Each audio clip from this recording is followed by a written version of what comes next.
Assalamualaikum warahmatullahi wabarakatuh. Kami dari kelompok 7 hari ini akan mempresentasikan materi pertemuan 7 yaitu audit sistem development, akuisisi, dan pemeliharaan yang akan dipaparkan oleh saya sendiri, Fiona Salsabila Aziz, dan kedua rekan saya, Herlina Ayu Permatasari dan Karisma Indah Pratiwi. Untuk lebih lanjut, mari kita bahas bersama-sama materi tersebut.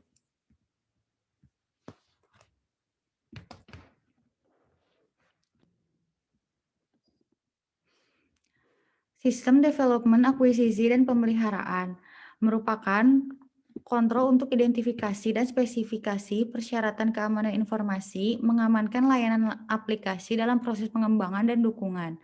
Pembatasan tinjauan teknis, pengembangan yang tinjauan teknis pada perubahan paket perangkat lunak, prinsip-prinsip rekayasa sistem yang aman, dan lingkungan keamanan untuk sistem baru telah dinilai, ditentukan, dan diukur. Organisasi kemudian dapat mengukur sistem terhadap persyaratan ini untuk memastikannya sesuai dengan tujuan sebelum membangunnya. Selama proses inilah persyaratan keamanan harus diidentifikasi. Sistem Development Life Cycle. SDLC adalah kependekan dari System Development Life Cycle atau dalam bahasa Indonesia disebut siklus hidup pengembangan sistem. SDLC adalah siklus yang digunakan dalam pembuatan atau pengembangan sistem informasi yang bertujuan untuk menyelesaikan masalah secara efektif.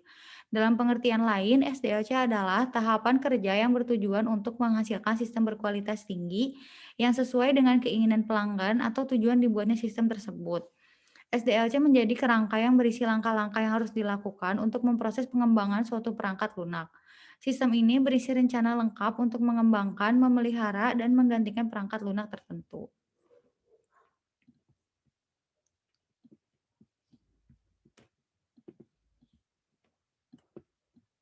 Partisipan dalam pengembangan sistem. Yang pertama itu profesional sistem.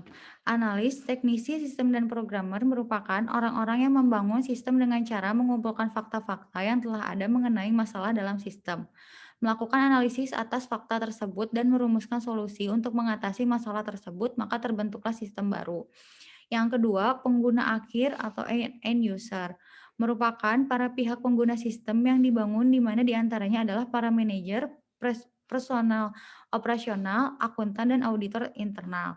Yang ketiga, pemegang kepentingan atau stakeholder merupakan pihak yang berkepentingan atas sistem baik yang berasal dari internal maupun eksternal perusahaan, tetapi bukan merupakan pengguna akhir sistem tersebut.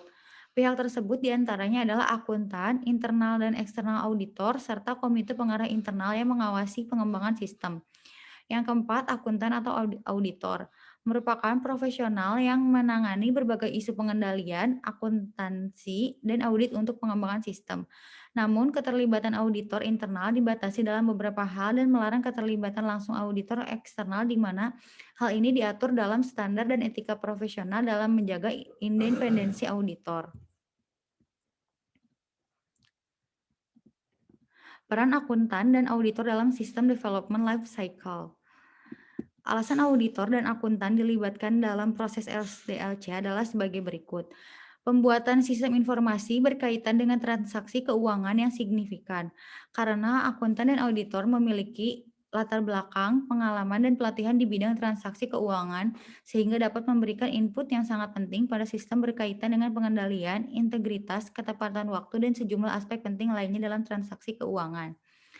Sifat produk yang dihasilkan SDLC mendapat perhatian dari akuntan dan auditor karena kualitas informasi akuntansi tergantung secara langsung pada aktivitas SDLC yang menghasilkan sistem informasi akuntansi.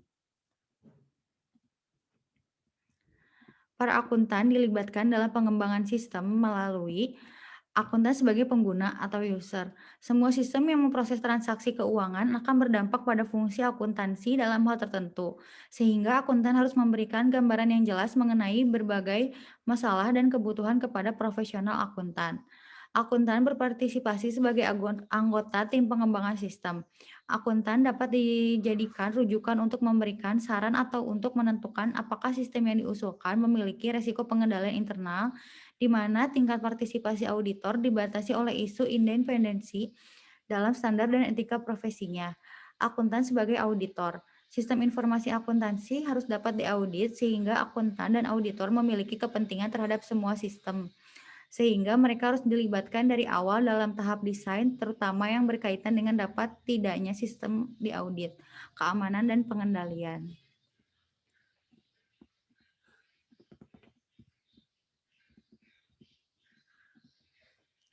Pengadaan sistem informasi. Cara pengadaan sistem informasi oleh perusahaan adalah sebagai berikut. Yang pertama, pengembangan sistem secara internal. Perusahaan mendesain sendiri sistem informasi melalui aktivitas pengembangan internal dengan menyediakan staf sistem tetap sebagai analisis serta programmer yang dapat mengidentifikasi kebutuhan informasi para pengguna dan dapat memuaskan kebutuhan pengguna melalui sistem yang disesuaikan. Yang kedua, pembeli sistem komersial. Perusahaan dalam mengembangkan sistem informasi akuntansi dengan cara membeli dari vendor peranti lunak. Faktor yang mempengaruhi pertumbuhan pasar peranti lunak yaitu biaya relatif lebih murah. Adanya vendor yang fokus pada industri tertentu dalam pengembangan peranti lunak sehingga dapat memenuhi sesuai kebutuhan bisnis tertentu.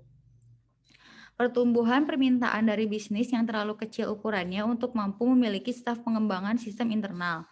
Tren menuju perampingan unit organisasi serta perpindahan menuju lingkungan pemrosesan data yang terdistribusi. Fungsi dan tahap-tahapan sistem development life cycle. Dilihat dari berbagai sisi, SDLC memiliki banyak fungsi, antara lain sebagai sarana komunikasi antara tim pengembang dengan pemegang kepentingan. SDLC juga berfungsi membagi peranan dan tanggung jawab yang jelas antara pengembang, desainer, analisis bisnis, dan manajer proyek. Fungsi lain dari SDLC ialah dapat memberikan gambaran input dan output yang jelas dari satu tahap menuju tahap selanjutnya. Beberapa tahapan dalam SDLC diantaranya, yang pertama, perencanaan sistem. Tahap ini bertujuan menghubungkan berbagai proyek sistem atau aplikasi dengan tujuan strategis perusahaan. Komposisi dari komite pengarah atau steering komite dapat meliputi CEO, direktur keuangan, direktur informasi, pihak manajemen senior, dari berbagai area pengguna, auditor internal, dan pihak manajemen senior dari layanan komputer. Sementara dari pihak eksternal meliputi konsultan manajemen dan auditor eksternal perusahaan. Tingkatan dalam perancangan sistem yaitu perencanaan sistem strategis, merupakan alokasi berbagai sumber daya sistem, peranti keras, peranti lunak, serta telekomunikasi. Perencanaan proyek. Tujuan dari perencanaan proyek adalah untuk mengalokasikan sumber daya ke tiap aplikasi dalam kerangka kerja rencana strategis. Selanjutnya akan dipaparkan oleh Karisma Indah Pratiwi.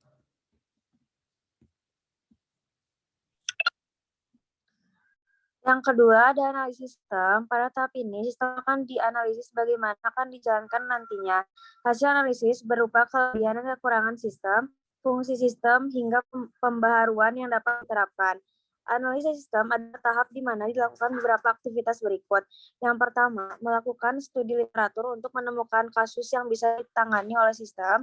Yang kedua, brainstorming dalam tim pengembang mengenai kasus mana yang paling tepat dimodelkan dengan sistem. Yang ketiga, mengklasifikasikan masalah, peluang, dan solusi yang mungkin diterapkan untuk kasus tersebut.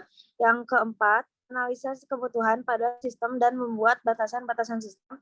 Yang terakhir, mendefinisikan kebutuhan sistem. Yang ketiga ada desain konseptual sistem. Tahapan ini akan menghasilkan prototipe dan beberapa output lain meliputi dokumen berisi desain, pola, dan komponen yang diperlukan untuk mewujudkan proyek tersebut. Setelah spesifikasi, kemudian dilakukan perancangan sistem sebagai tahapan kelanjutannya. Tahap ini ialah tahap di mana seluruh hasil analisis dan pembahasan tentang spesifikasi sistem diterapkan menjadi rancangan atau cetak biru sebuah sistem. Tahap ini disebut sebagai cetak biru di mana sistem sudah siap untuk dikembangkan mulai dari implementasi, analisis sistem, hingga tenaga pendukung sistem yang akan dikembangkan.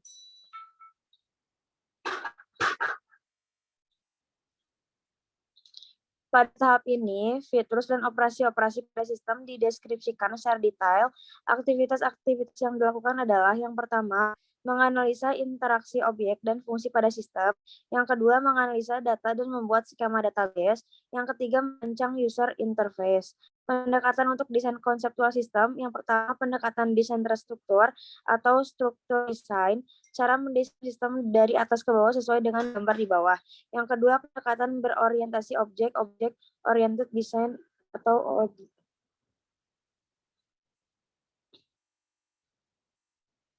Yang keempat, evaluasi dan pemilihan sistem merupakan proses optimalisasi yang bertujuan untuk mengidentifikasi sistem yang terbaik di mana dapat dilakukan melalui dua tahapan. Yang pertama, melakukan studi kelayakan yang terperinci. Faktor-faktor yang dinilai dalam tahapan ini adalah yang pertama, kelayakan teknis. Yang kedua, apakah sistem dapat dikembangkan dengan teknologi yang ada atau membutuhkan teknologi yang baru. Yang ketiga, kelayakan hukum. Yang keempat, mengidentifikasi konflik antara konsep sistem dengan kemampuan perusahaan untuk melaksanakan tanggung jawab hukumnya. Yang kelima, ada kelayakan operasional. Yang keenam, tingkat kesesuaian antara prosedur perusahaan yang ada dengan berbagai keahlian serta kebutuhan operasional sistem yang baru. Ketujuh, kelayakan jadwal. Dan yang terakhir, kemampuan perusahaan untuk mengimplementasikan proyek tersebut dalam waktu yang dapat ditoleransi. Yang B, melakukan analisis biaya manfaat. Analisis ini dapat membantu pihak manajemen menentukan apakah manfaat yang diterima dari sistem yang disusulkan akan melebihi biayanya.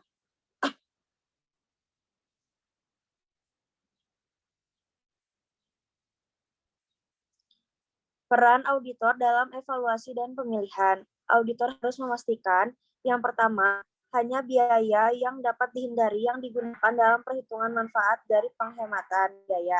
Yang kedua, penggunaan tingkat bunga yang wajar dalam mengukur nilai sekarang arus kas. Yang ketiga, biaya yang timbul sekali dan berulang dilaporkan secara lengkap dan akurat. Yang keempat, adanya penggunaan umur hidup yang realistis dalam membandingkan berbagai alternatif proyek. Yang terakhir, manfaat tidak berwujud diberikan nilai finansial yang wajar. Yang kelima, ada desain terperinci. Tujuan dalam tahapan ini adalah untuk menghasilkan penjelasan terperinci sistem yang disusulkan dapat memenuhi kebutuhan sistem yang telah diidentifikasi selama analisis sistem dan sesuai dengan desain konseptualnya. Dalam tahap ini, semua komponen sistem, tampilan pengguna, tabel basis data, proses dan pengendalian secara lengkap dispesifikasi. Pada akhir tahap ini, semua komponen di atas akan disajikan secara formal dalam laporan desain terperinci. Yang keenam, pemrograman dan pengujian sistem. Pemrograman tahap ini adalah memilih bahasa pemrograman dari berbagai bahasa yang tersedia dan yang sesuai dengan aplikasi terkait. Bahasa-bahasa tersebut meliputi bahasa prosedural seperti COBOL. Yang kedua, bahasa yang digerakkan oleh peristiwa seperti Visual Basic. Yang ketiga, bahasa yang berorientasi objek seperti Java atau C++. Peran auditor dan pengujian. Peran auditor di sini adalah memverifikasi personel sistem dan berbagai proyek yang digunakan untuk prosedur pengujian ini. Secara khusus, auditor harus mempertanyakan keberadaan pengujian offline sebelum penggunaannya secara online, beserta data uji dan berbagai hasilnya. Auditor bahkan mungkin ingin menggunakan data uji tersebut untuk menguji berbagai pengendalian dalam aplikasi.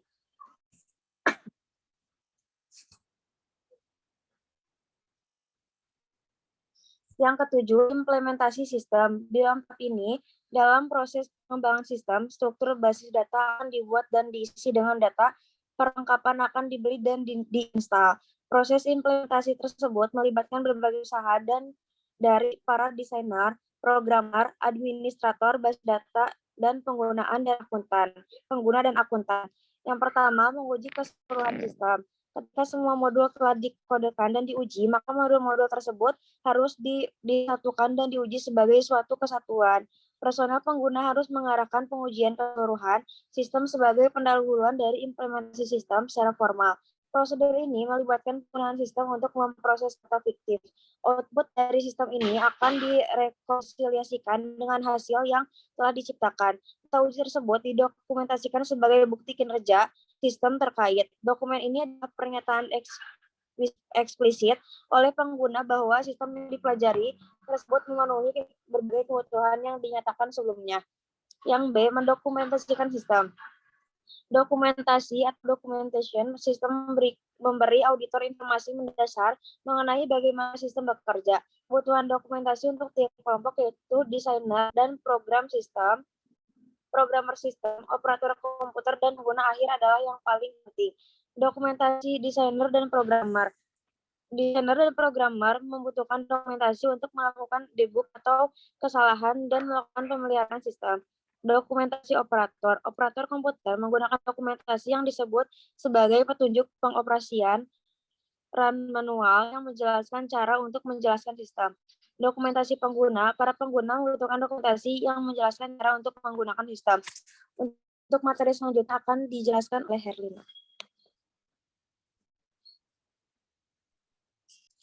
Yang C, ada mengkonversi basis data. Konversi basis data adalah tahap yang sangat penting dalam tahap implementasi. Konversi adalah transfer dari data berbentuk tertentu ke format atau media yang dibutuhkan oleh sistem yang baru. Tingkat konversi tergantung dari loncatan teknologi dari sistem yang lama ke sistem yang baru. Dalam situasi apapun, konversi data sangat beresiko dan harus dikendalikan dengan hati-hati. Yang D, ada konversi ke sistem yang baru. Proses konversi dari sistem lama ke sistem yang baru dapat disebut dengan perpindahan atau cutover. Perpindahan sistem biasanya akan didasarkan pada salah satu dari 3 pendekatan di bawah ini. Yang pertama, perpindahan melalui operasi langsung. Adalah perpindahan ke sistem baru dilakukan secara simultan dan menghentikan sistem yang lama. Yang kedua, perpindahan bertahap. Perpindahan dengan cara bertahap di mana sistem baru dioperasikan dalam bentuk modul. Dengan membagi sistem baru ke dalam modul, maka resiko kegagalan sistem yang parah dapat dikurangi. Lalu yang ketiga, perpindahan operasi paralel adalah perpindahan dengan melibatkan pengoperasian sistem lama dan sistem baru secara simultan untuk suatu periode waktu. Lalu yang E, ada kajian pasca implementasi. Salah satu tahapan paling penting dalam tahap implementasi sebenarnya terletak pada beberapa bulan setelahnya, yaitu dalam kajian pasca implementasi. Kajian ini dilakukan oleh tim independen untuk mengukur keberhasilan sistem dan proses terkait setelah sistem baru dijalankan. Auditor harus dilibatkan dalam kajian pasca implementasi dengan memperhatikan hal-hal sebagai berikut, yaitu kecukupan desain dan perkiraan akurasi waktu, biaya, dan manfaat. Peran auditor dalam implementasi sistem, yaitu secara khusus, auditor internal dapat dilibatkan dengan cara-cara berikut. Menyediakan keahlian teknis. Tahap desain terperinci melibatkan spesifikasi tepat, berbagi prosedur, aturan, dan konvensi yang akan digunakan dalam sistem terkait. Dalam hal sistem informasi akuntansi, berbagai spesifikasi ini harus sesuai dengan GAP, GAS, peraturan SEC, dan peraturan IRS.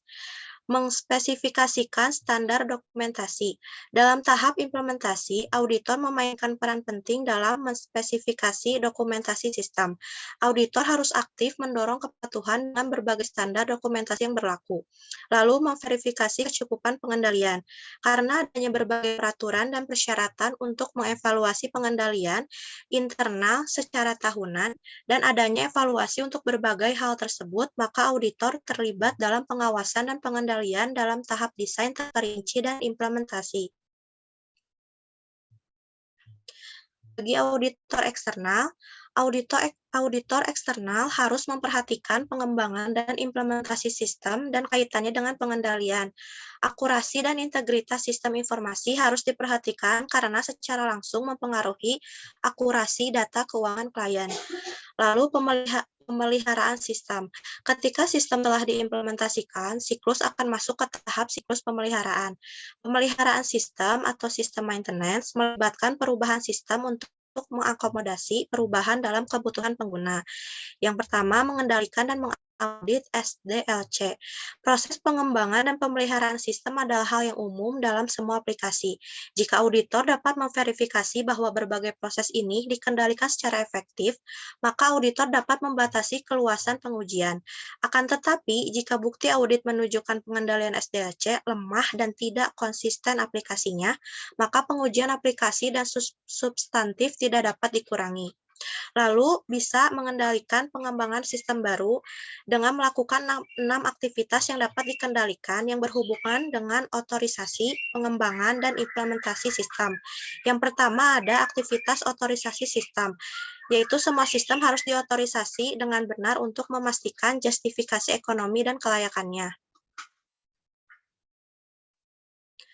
Lalu aktivitas spesifikasi pengguna. Para pengguna harus secara efektif dilibatkan dalam pengembangan sistem. Keterlibatan mereka seharusnya jangan dihambat hanya karena sistem yang diusulkan secara teknis kompleks. Lalu aktivitas desain teknis. Aktivitas desain teknis menerjemahkan spesifikasi pengguna ke dalam serangkaian spesifikasi teknis terperinci sistem yang memenuhi kebutuhan pengguna. Lingkup aktivitas ini meliputi analisis sistem, desain umum sistem, analisis kelayakan, dan desain terperinci. Lalu keterlibatan auditor internal. Auditor internal dapat berperan sebagai perantara antara pengguna dengan profesional untuk memastikan transfer pengetahuan yang efektif. Lalu prosedur pengujian dan penerimaan pengguna. Pengujian dan penerimaan formal sistem oleh pengguna dianggap oleh banyak auditor sebagai pengendalian yang paling penting atas SDLC. Ini adalah titik terakhir di mana pengguna dapat menentukan apakah sistem cukup memenuhi kebutuhan penggunanya atau tidak. Tujuan audit, memverifikasi bahwa SDLC diterapkan secara konsisten dan sesuai dengan kebijakan manajemen, menentukan sejak awal apakah implementasi bebas dari salah saja material dan penipuan, mengonfirmasikan apakah sistem telah dipandang penting dan dijustifikasi di berbagai titik pemeriksaan sepanjang SDLC, lalu prosedur audit. Beberapa poin kajian khusus memasukkan penentuan berbagai hal berikut, antara lain, pengguna dan pihak pengelola layanan komputer telah mengotorisasi proyek terkait dengan benar. Lalu pengguna dan pihak pengelola layanan komputer telah mengotorisasi proyek terkait dengan benar, lalu studi kelayakan awal menunjukkan kepemilikan manfaat, dan analisis biaya manfaat dilakukan menggunakan angka akurat dan wajar. Lalu mengendalikan pemeliharaan sistem. Jika suatu aplikasi telah memasuki tahap pemeliharaan, integritasnya mungkin saja telah turun semenjak implementasinya. Oleh karenanya, kajian auditor dapat meluas tahap pemeliharaan untuk menentukan bahwa integritas aplikasi masih utuh atau tidak. Lalu yang pertama ada otorisasi, pengujian, dan dokumentasi pemeliharaan. Ketika pemeliharaan menyebabkan berbagai perubahan luas ke logika program, pengendalian tambahan seperti keterlibatan auditor internal, serta prosedur pengujian oleh pengguna dapat menjadi hal yang penting. Pengendalian perpustakaan program sumber. Meskipun ada prosedur pemeliharaan sebelumnya, integritas aplikasi dapat terancam bahaya karena orang-orang tidak memiliki akses tidak sah ke program. Lalu tujuan audit, mendeteksi pemeliharaan program yang tidak sah yang dapat mengakibatkan kesalahan pemrosesan atau penipuan signifikan dengan cara menentukan prosedur pemeliharaan melindungi berbagai aplikasi dari perubahan yang tidak sah, aplikasi bebas dari kesalahan material, SPI dilindungi dari akses yang tidak sah. Lalu yang D ada prosedur audit yang dibagi lagi menjadi mengidentifikasi perubahan tidak sah, yaitu rekonsiliasi nomor versi program, penyimpangan antara nomor versi dengan dokumen pendukungnya, menunjukkan adanya perubahan yang tidak sah yang telah dilakukan, mengonfirmasi otorisasi pemeliharaan, lalu dokumen otorisasi pemeliharaan program harus menunjukkan sifat perubahan yang diminta dan tanggal perubahan. Dokumen itu juga harus ditandatangani dan disetujui oleh pihak manajemen yang tepat. Auditor harus mengonfirmasi berbagai fakta dalam otorisasi pemeliharaan dan memverifikasi tanda tangan otoritas yang terlibat. Lalu mengidentifikasi kesalahan aplikasi, merekonsiliasi kode sumber. Auditor harus memiliki sampel dari berbagai aplikasi dan merekonsiliasi setiap perubahan program dengan dokumen otorisasi yang tepat. Lalu mengkaji hasil pengujian. Setiap perubahan program seharusnya diuji secara menyeluruh sebelum diimplementasikan. Prosedur pengujian harus didokumentasikan dengan benar berdasarkan tujuan pengujian dan hasil pemrosesan yang mendukung keputusan programmer untuk mengimplementasikan perubahan tersebut. Lalu menguji ulang program. Auditor dapat menguji ulang aplikasi verifikasi untuk mengonfirmasikan integritasnya. Dan yang C, uji akses ke perpustakaan. Mengkaji tabel otoritas programmer. Auditor dapat memilih sampel dari berbagai programmer yang ada dan mengkaji otoritas akses mereka. Lalu, tabel otoritas pengujian. Auditor harus menyimulasikan hak akses programmer dan kemudian melanggar aturan otorisasi dengan akses perpustakaan yang tidak diotorisasi.